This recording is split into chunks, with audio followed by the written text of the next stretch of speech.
Hello friends, good morning. स्वागत है आप सभी का हमारे यूट्यूब चैनल लर्नर्स क्लासेस में। आज की वीडियो में हम बात करेंगे यहाँ पर न्यूज़ में रहे सबसे इम्पोर्टेंट टॉपिक चाबहार बंदरगाह की। अभी हाल ही में भारत और ईरान के बीच एक 10 वर्षीय एग्रीमेंट साइन किया गया है चाबहार बंदरगाह को लेकर के। तो आज हम इसके सभी इम्पोर्टेंट पॉइंट को जानेंगे, देखेंगे आखिर क्यों ये चर्चा में रहा है, क्या है ये समझौता, और चाबहार बंदरगाह के विषय में भी जानेंगे और इस समझौते का क्या महत्व है उसको भी देखेंगे। ये टॉपिक जो है हमारा जीएस पेपर 2 के लिए, मेंस के लिए काफ़ी इम्पोर्टेंट रहने वाला है और प्रीलिम्स के लिए भी जो है इम्पोर्टेंट है। तो चलिए सबसे पहले देखते हैं आखिर क्या है ये समझौता। इससे पहले फ्रेंड्स, अगर आपको हमारी ये वीडियो अच्छी लगती है, वीडियो का कंटेंट आपको पसंद आता है, आपके एग्जाम के लिए हेल्पफुल रहता है, तो आप हमारे यूट्यूब चैनल पर पहली बार हैं तो चैनल को सब्सक्राइब कर लीजिएगा, वीडियो को लाइक कर दीजिएगा एंड शेयर करिए, एंड जो भी आपके सजेशन हो उसे कमेंट बॉक्स में ज़रूर बताइएगा। तो चलिए देखते हैं क्या है ये समझौता। देखेंगे यहाँ पर आखिर क्या है ये चाबहार समझौता। चाबहार बंदरगाह पर एक टर्मिनल के संचालन हेतु 10 साल के अनुबंध पर हस्ताक्षर किए गए हैं। अभी हाल ही में भारत और ईरान के बीच चाबहार बंदरगाह पर एक टर्मिनल के संचालन हेतु 10 साल के अनुबंध पर हस्ताक्षर किए गए हैं। ये समझौता किया किसके किसके बीच किया है, ये काफ़ी इंपॉर्टेंट है, याद रखिएगा। तो ये समझौता भारत और ईरान के बीच किया गया है। और ये प्रोग्राम जो है इसका मतलब आयोजन कहाँ पर किया गया, तो ये ईरान की कैपिटल कहाँ पर, तेहरान में किया गया। और इसमें शामिल रहे तो ये India Ports Global limited IPGL और पोर्ट्स एंड मैरीटाइम ऑर्गेनाइजेशन का जो है ईरान के बीच अनुबंध पर हस्ताक्षर हुए।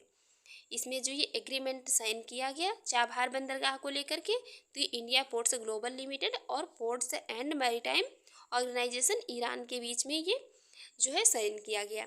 अब हम देखेंगे इसमें शामिल कौन कौन रहा। तो इसमें शामिल रहे केंद्रीय जहाज रानी मंत्री, बंदरगाह और जलमार्ग मंत्री, ये सभी इस समझौते में जो है मौजूद रहे। अब देखते हैं क्या आखिर ये समझौता है क्या। तो इसमें इंडिया पोर्ट्स ग्लोबल लिमिटेड के द्वारा जो है तो इस बंदरगाह को संचालित करने के लिए लगभग कितने 120 मिलियन डॉलर का निवेश किया जाएगा। ये जो बंदरगाह है, ये जो मतलब समझौता किया गया है भारत और ईरान के बीच चाबहार बंदरगाह को लेकर के, तो इस चाबहार बंदरगाह को संचालित करने के लिए इसमें इंडिया पोर्ट्स ग्लोबल लिमिटेड के द्वारा कितने 120 मिलियन डॉलर का निवेश किया जाएगा। और ये समझौता जो है चाबहार बंदरगाह, तो ये भारत सरकार के द्वारा संचालित पहला विदेशी बंदरगाह होगा। ये चाबहार बंदरगाह जो है तो ये भारत सरकार मतलब ये ऐसा पहला विदेशी बंदरगाह होगा जिसको कि भारत सरकार संचालित करेगी। हम यहाँ पर देखेंगे चाबहार बंदरगाह के विषय में। ओमान की खाड़ी में दक्षिण पूर्वी ईरान में ईरान का एकमात्र समुद्री बंदरगाह जो है तो ये सिस्तान एवं बलूचिस्तान प्रांत में मकरान तट पर स्थित है। ये बंदरगाह जो है यहाँ पर मतलब मैप में देख सकते हैं, इसकी स्थिति जो है ये इसकी स्थिति कहाँ पर है। तो ये जो चाबहार पोर्ट है इसकी स्थिति कहाँ पर है, ये ओमान की खाड़ी में है। और ये दक्षिण पूर्वी ईरान में ईरान का एकमात्र समुद्री बंदरगाह जो है तो ये कहाँ पर, सिस्तान में बलूचिस्तान प्रांत में कहाँ पर, ये मकरान तट पर स्थित है। ये मैप में देख सकते हैं कहाँ पर, ये मकरान तट पर जो है स्थित है। और यहाँ ये जो मतलब ये चाबहार पोर्ट है, तो यहाँ से ये जो ग्वादरा पोर्ट है तो इसकी लंबाई मतलब इसकी दूरी भी जो है कितनी है, यहाँ से मात्र कितनी, ये 72 मतलब किलोमीटर ही रह जाती है, मात्र 72 किलोमीटर ये दूरी पर स्थित है ग्वादरा पोर्ट से चाबहार बंदरगाह। और यहाँ पर इसके जो है 2 मुख्य टर्मिनल हैं, उसमें कौन कौन से हैं, तो ये शाहिद कलंदरी और ये शाहिद बेहस्ती। ये शाहिद कलंदरी और ये शाहिद बेहस्ती इसके 2 मुख्य टर्मिनल हैं चाबहार बंदरगाह के, जिसमें से ये जो शाहिद कलंदरी है इसकी शुरुआत कब हुई थी, तो ये 1970 में हुई थी। और ये शाहिद बेहस्ती टर्मिनल जो है तो ये अभी मतलब रिसेंट में ही इसकी शुरुआत की गई है।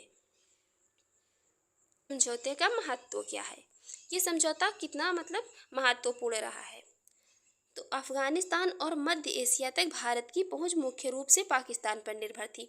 जब ये समझौता नहीं हुआ था तो मतलब इसके पहले क्या था, जो ये अफगानिस्तान और जो भी मतलब ये सेंट्रल एशियन कंट्रीज़ थी, तो यहाँ पर ये भारत मतलब पहुँचता था, तो ये कहाँ से, ये पाकिस्तान से होकर के मतलब यहाँ से जाना पड़ता था। ये इसकी पहुँच जो है भारत की किस पर निर्भर थी, पाकिस्तान पर निर्भर थी। और अब इस समझौता मतलब ये हो गया है, तो अब क्या होगा, तो इस समझौते के माध्यम से पाकिस्तान को दरकिनार करके प्रत्यक्ष तौर पर अफगानिस्तान और मध्य एशिया तक ये पहुंच मतलब हो सकेगी।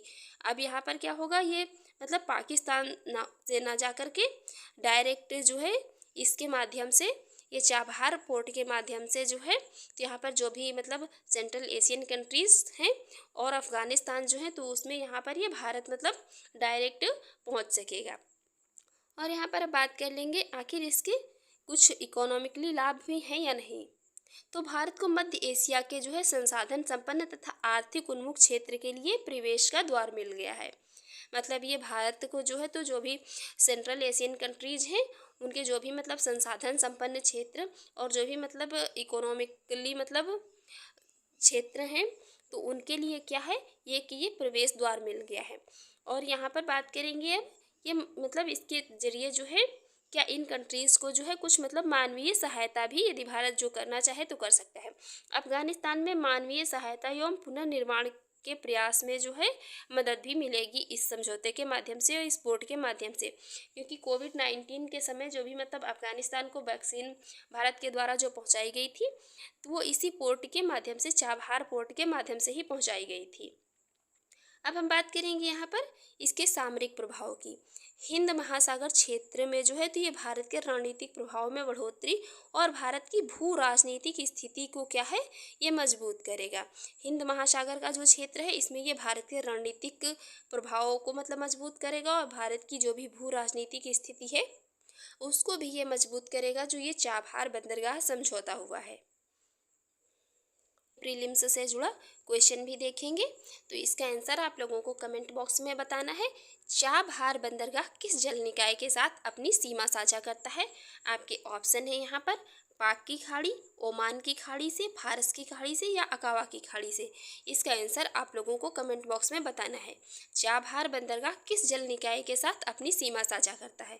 तो फ्रेंड्स, अगर आपको हमारी ये वीडियो अच्छी लगी हो, वीडियो का कंटेंट आपको पसंद आता हो, आपके एग्जाम के लिए हेल्पफुल रहा हो, तो आप हमारे यूट्यूब चैनल पर पहली बार हैं तो चैनल को सब्सक्राइब कर लीजिएगा, वीडियो को लाइक कर दीजिएगा एंड शेयर कर दीजिएगा एंड जो भी आपके सजेशन हो उसे कमेंट बॉक्स में ज़रूर बताइएगा। Thanks for watching.